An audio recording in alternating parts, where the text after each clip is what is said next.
শত জনমের কত সাধনায় চরণ কমল পায় গো।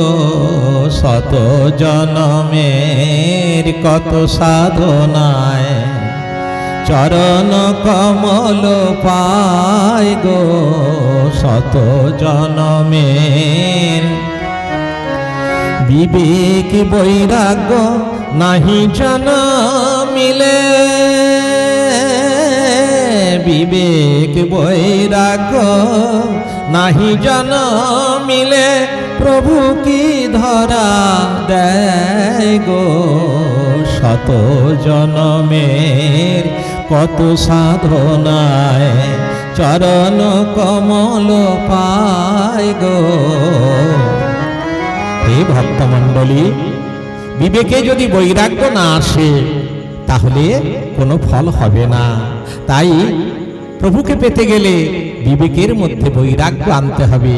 সাজ পোশাকের বৈরাগ্যের কোনো প্রয়োজন নেই। পরশমণির পরশে লোহা কাঞ্চন হয়ে যায় গো। পরশমণির পরশে লোহা যেমন কাঞ্চন হয়ে যায় গো। পতিত হলেও সৎনাম গুণে সৎ স্বভাবী হয় গো। পরশমণি বলে একটি পাথর আছে, তাতে লোহা যদি স্পর্শ পায় তাহলে সে লোহা সোনাতে পরিণত হয়। তেমনি পতিত পাবন নামের স্পর্শে, পতিত পাবন নাম গ্রহণ করলে, পতিত পাবনী নাম গ্রহণ করলে সৎসঙ্গের ফলে, সৎ নামের প্রভাবে আমরাও সৎ হয়ে যাব, আমরাও পবিত্র হয়ে যাব।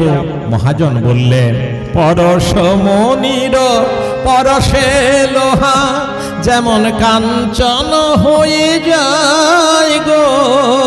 পতিত হলেও সৎ নাম গুণে, পতিত হলেও সৎ নাম গুণে সৎ স্বভাবী হয় গো।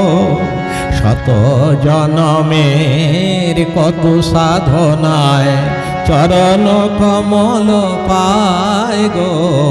শত জনমের কত সাধনা। হরে কৃষ্ণ।